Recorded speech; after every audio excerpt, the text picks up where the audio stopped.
Hello friends, welcome to my channel all about solace on the soul of all energy. Before starting today's video, मैं आप लोगों से कुछ बताना चाहूँगा ये कोरोना वायरस इशू के बारे में।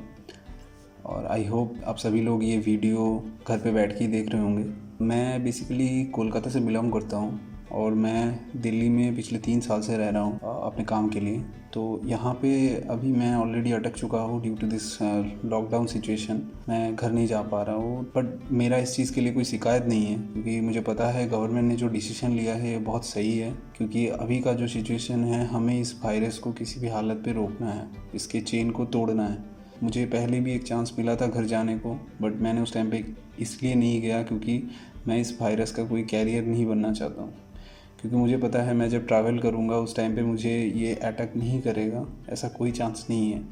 तो मैं इसीलिए ये डिसीज़न लिया कि मैं यहाँ पे ही रहूँगा।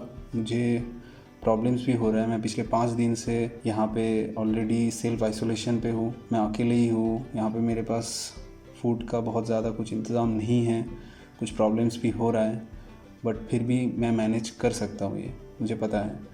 और मैं यही चीज़ आपको सब लोगों को बताऊंगा कि आप लोगों के पास जिनके पास भी ग्रॉसरीज़ नहीं है, आप ग्रॉसरीज़ के लिए दुकान में जाके भीड़ में मत खड़े हो। अगर आप शॉप्स में भी जा रहे हो तो मिनिमम 2 मीटर का डिस्टेंस मेंटेन करो। अभी के सिचुएशन में सब लोग प्लीज़ जो भी ग्रॉसरीज़ और जो भी आपके पास मिनिमम रिक्वायरमेंट का जो भी चीज़ें हैं उसको मिनिमम यूजेज से कैसे आप बिता सकते हो वही चीज़ का ट्राई कीजिए। क्योंकि अभी सिचुएशन बहुत ख़राब है। हम जितना बाहर जाएंगे इतना इस वायरस को हम फैलने का चांसेस दे देंगे। तो यही सिचुएशन है कि हमें फ़ाइट करना है। हमें जस्ट कुछ नहीं करना है, हमें घर पे बैठ के रहना है, बस दैट्स इट। अपने घर पे बैठ के रहिए, अपने फैमिली को टाइम दीजिए, अपना जो भी पास टाइम्स वर्क है उसको उस पर ध्यान दीजिए। हमें पता है कि जो भी ऑफिस वर्कर्स है उसके लिए बहुत टफ होता है अपना डेली लाइफ। अपने जो भी पैशन या हॉबी है उसके पीछे हम कोई टाइम नहीं दे पाते हैं। तो ये सबसे अच्छा सिचुएशन है। आपके पास बहुत सारे दिन हैं जब आपको घर में ही बैठना है, तो जो भी करना है आप घर पे बैठ के कीजिए, दैट्स इट। तो यही रिक्वेस्ट है कि आप प्लीज़ अपने घर पे रहिए, stay safe, stay healthy, keep sanitize your hands, use the mask if you have any kind of cold and cough. So please stay at your home. अभी हम अपने वीडियो की तरफ चलते हैं, हमारा जो भी आज का टॉपिक है। So today basically we are going to talk about the detail losses second part. So in the first part we talk about up to the soiling loss part. Today we are going to talk about from the IAM losses. Let's go to my screen. I am going to talk about those losses.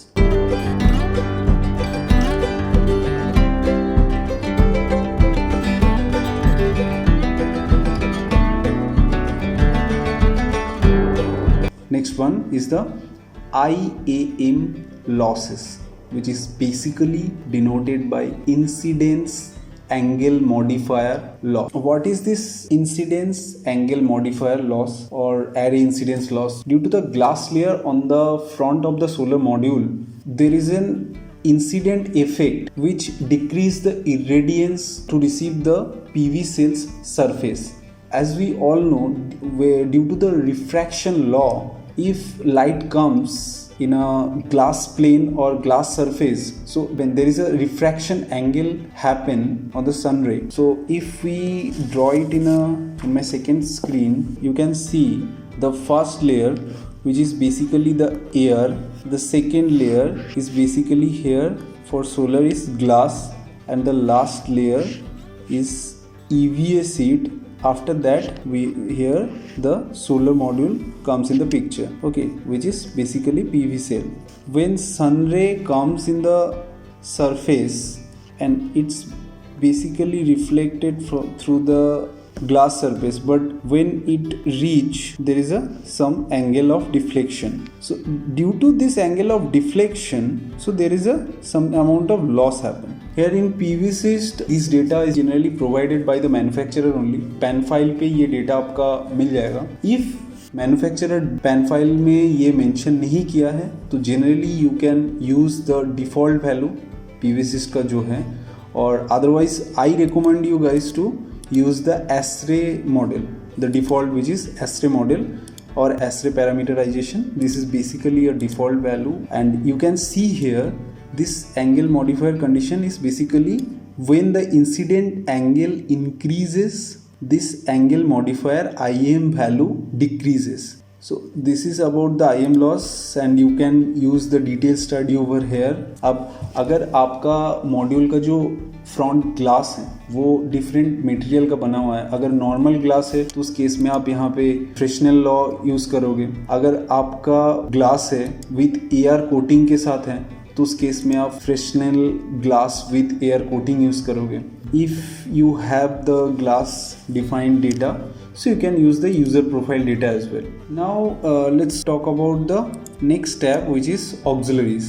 अब ये auxiliaries क्या है? Auxiliaries energy losses. अगर हम big level plant का बात करें, suppose megawatt scale plant का बात कर रहे हैं, तो उस केस में क्या होता है कि जो भी कंट्रोल सिस्टम कंट्रोल रूम होता है और प्लांट मेंटेनेंस के लिए जो भी पावर चाहिए होता है वो प्लांट से ही जनरली कंज्यूम किया जाए। तो उस केस में जो आपका ऑक्सिलरी लोड है जो आपको प्लांट को ऑपरेट करने के लिए लग रहा है वो ऑक्सिलरी कंजम्पशन को आपको डिफाइन करना ज़रूरी है। अगर सपोज करो आप एक सेंट्रल इन्वर्टर लगाए हो तो उसका जो कूलिंग सिस्टम है वो आपका प्लांट से ही पावर को कंज्यूम करता है, तो उसका कूलिंग सिस्टम का आप यहाँ पे मेंशन कर सकते हो।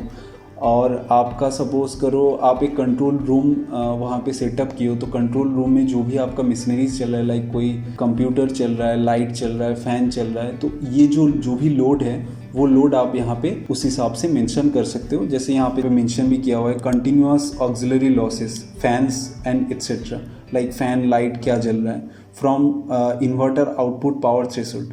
अब यहाँ पे क्या है कि अगर आपका इन्वर्टर सपोज करो आपका 100 किलोवाट का इन्वर्टर है, अगर आपका इन्वर्टर 10 किलोवाट से ऊपर जनरेट करेगा तभी आपका ये लोड चलेगा, ऐसा थ्रेशोल्ड भी आप यहाँ पे मेंशन कर सकते हो। हम छोटे सिस्टम के लिए ये नहीं कंसीडर करेंगे तो यहाँ पे हम ऑक्सिलरी कंजम्पशन नहीं कंसीडर करेंगे। इसके बाद आते हैं स्पेक्ट्रल करेक्शन। ये न्यू एडिशन है, पीवीसिस्ट के ओल्डर वर्जन में ये नहीं था, ये नया एडिशन है। ये स्पेक्ट्रल करेक्शन क्या होता है कि जैसे सन रे जब सोलर मॉड्यूल तक रीच करता है तो उसमें there are some losses due to that travel of the light. So ये लॉसेस एटमॉस्फेयर के वाटर कंटेंट के चलते होता है, जैसे like different kind of particles हो जाता है, एरोसोल के चलते हो सकता है, एंड एयर मास अगर ज़्यादा है तो उस केस में भी ये प्रॉब्लम हो सकता है। तो उसी के चलते जो स्पेक्ट्रल का प्रॉब्लम होता है, जो स्पेक्ट्रल लॉसेस होता है, उसी को हम यहाँ पे स्पेक्ट्रल करेक्शन बोलते हैं। अब ये according to PV module technology भी आप यूज़ कर सकते हो। यहाँ पे अगर सिलिकॉन है तो यहाँ पे नीचे आपके पास ऑप्शन है, आप पॉलीक्रिस्टलाइन सिलिकॉन यूज़ करोगे, उसका जो डिफ़ॉल्ट वैल्यू ही यूज़ करोगे। अगर आपका मोनोक्रिस्टलाइन है या CIGS है तो आपके मॉड्यूल के टेक्नोलॉजी के हिसाब से आप यहाँ पे चूज़ करोगे, उस हिसाब से ये डेटा आ जाएगा। तो यहाँ पे जैसे अगर मॉड्यूल का टेक्नोलॉजी जैसे मॉड्यूल मैन्युफैक्चरर ऑलरेडी मेंशन किया है तो आप यूज़ कर सकते हो, बट ये स्पेक्ट्रल लॉसेस आपको सिमुलेशन पे यूज़ करना है कि नहीं, that is up to you. अगर आपको यूज़ करना है तो यहाँ पे आप क्लिक करके use spectral correction in simulation, तो यहाँ पे मैं इसको यूज़ करूँगा। इसके बाद जो टैब आता है that is the unavailability tab. when we are designing in the on grid system, so there are chances of the grid failure, like जहाँ पे भी आपका ग्रिड कनेक्टेड है सब स्टेशन से, कभी भी पावर कट होता है तो उस टाइम पे आपका प्लांट बंद हो जाता है, ऑन ग्रिड सिस्टम में आपका इन्वर्टर बंद हो जाता है, तो उस केस में अनअवेलेबिलिटी फैक्टर काम आता है। तो ये अनअवेलेबिलिटी बैड वेदर कंडीशन और आपका जो भी ग्रिड का डिस्कनेक्शन है कि ग्रिड से कोई पावर कट हो गया है, बैड वेदर हो गया है, प्लांट मेंटेनेंस के लिए कुछ टाइम है, तो उसके लिए ये अनअवेलेबिलिटी फैक्टर है। ये अपने हिसाब से भी आप यहाँ से चूज़ कर सकते हो। सो यहाँ पे जैसे अनअवेलेबिलिटी फैक्टर के लिए आप नंबर ऑफ़ पीरियड्स डिफाइन कर सकते हो। मैक्सिमम आप यहाँ पे 4 to 5 पीरियड का वैल्यू दे सकते हो और इस पर सेट रैंडम कर सकते हो। तो सेट रैंडम के हिसाब से ये मंथ वाइज एक वैल्यू रैंडमली चूज़ करेगा, उस पर अनअवेलेबिलिटी फैक्टर 2% आएगा, बट यहाँ पे आप अपने हिसाब से भी ये वैल्यू ले सकते हो। Then go to the last one, the ageing. Ageing में क्या है कि ड्यू टू द डिग्रेडेशन जो सोलर सेल्स का जो एफिशिएंसी है वो डिक्रीज हो जाता है। जैसे हमें पता है कि सोलर सेल 25 ईयर्स तक जनरली लाइफ स्पैन होता है। एजिंग के चलते जो डिग्रेडेशंस हैं उन सारे चीज़ों को अगर आप कंसिडरेशन पे लेना चाहते हो तो यहाँ पे जैसे आप देख सकते हो यूजेज इन सिमुलेशन।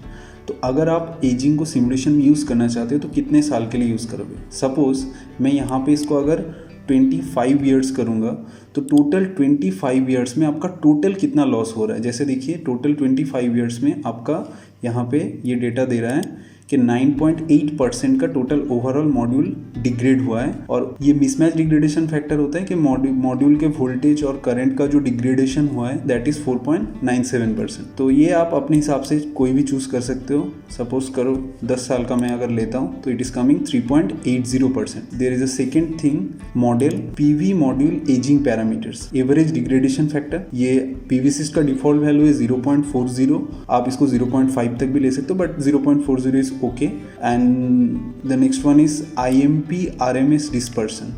ये क्या है, ये IMP and VMP RMS dispersion मतलब ये है कि जैसे solar cell due to the time जब भी लाइफ स्पैन बढ़ता है सोलर सेल का तो वो सोलर सेल डिग्रेड करता है। तो सोलर सेल का जो STC में जितना पावर या वोल्टेज VMP और IMP जितना होना चाहिए उससे कम होता है, तो उसका जो डिग्रेडेशन है that percentage is 0.4 here PVsyst which is recommended.